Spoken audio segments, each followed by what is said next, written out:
Pronunciation practice. Final test. In transcript for help others, help yourself. Interviewer. Today, I'm going to talk to two young people who are both doing voluntary work in the sports sector. First, there's Liam Parker, who is a keen BMX biker and does a lot of work at Sports Center. And then there's Debbie Sanford, who has volunteered to help with many different sports and who now has a paid job with a sports organization. So Liam tell us a bit about the place you work. It sounds really interesting. Liam. Yes, it's really cool. Basically, it's a hug space where lots of sports and cultural events take place. It used to be a shipbuilding hangar, but the company went bust years ago. The building was taken over and completely renovated and repurposed about 5 years ago. Now we have facilities for all kinds of urban sports like skateboarding, breakdancing, parkour, kick-scooter. Interviewer. Hang on a moment, can you explain the list now? The list too? Sorry. Liam. A kick-scooter is just a normal scooter with a handlebar, deck and wheels. But now we have stunt scooters and special ones for racing. And parkour has been around for a while now. It's a way of moving around an urban environment. It developed from military training. It involves climbing, running, vaulting, jumping, swinging, and stuff like that. Everyone sees it on TV and videos. People jumping off incredible height, buildings between roofs and things. Interviewer. So, what are you involved with? Liam. My passion is for BMX, and I want to get other people involved in the sport. But I do all kinds of things at the center. I make sure the bikes and scooters meet safety standards. I check the tracks and ramps so that they are clean and no one can slip and hurt themselves. I teach kids the basics of BMX and do demonstration, and I'm sometimes cook in the burger van too. Interviewer. Right, so you learn a lot of skills? Liam? Yeah, at first I was a bit nervous about speaking to groups, but now I have no problem giving safety induction to people. I had to learn sports specific first aid in case anyone hurts themselves, cooking hygiene for the burger van, maths for taking money at the till. I've had a lot of training in different areas and gained useful certificate. Interviewers. So, all the training will be valuable when you come to look for paid work? Liam.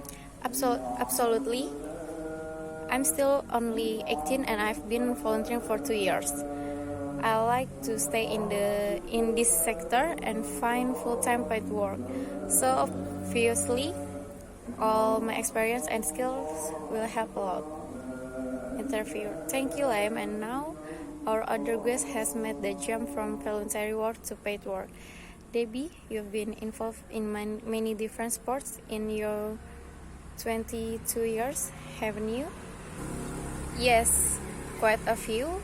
I started off playing football at county level and then got into coaching. I reckon that I would have been able to play football without the degree in sport development, and I realized so when I had the chance to help other people, I did.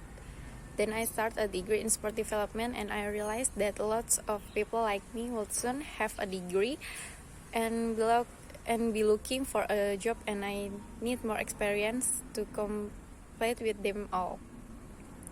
Interviewer. So, you volunteered again? Debbie. Yes, I spent a year helping with an online sport volunteering bureau and volunteered at various events, including a cricket tournament, a table tennis championship, and a half marathon. Interviewer: wow, that's a lot of experience. Debbie: yes, I must add that I don't actually play cricket or table tennis myself. I do run. You don't have to be an expert in a sport to volunteer. There are lots of jobs that need doing. Interviewer: and now you're finishing your degree and you're working. Debbie: that's right. I wrote my dissertation on the retention and recruitment of volunteers, and now I manage volunteers for an organization promoting swimming, and I also organize events at a national level. I will never have got the job without all my volunteering experience. It helped me loads. Interviewer: and finally, a question for you both. Do you think we sometimes exploit volunteers in this country? Are they doing things for free when they ought to be getting paid? Lime: I believe that you volunteer for about 10 or 20 hours a week. Do you ever feel that you should be paid for what you do?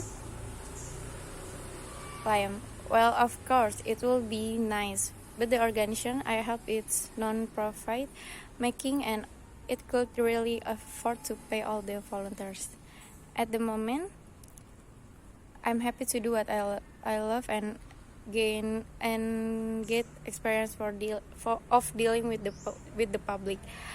I'm living with my parents and they are paying my keep. In the future, I have to look for paid work. Debbie: I think many volunteers feel they want to give something back to their sport. It was like that for me with football. Ideally, it would be good to have more paid position, but we also need volunteers. Sport just couldn't function without them. It's really important to give people recognition for what they do too. Interview: thanks very much for sharing your experience. And now we're going to move on. Thank you.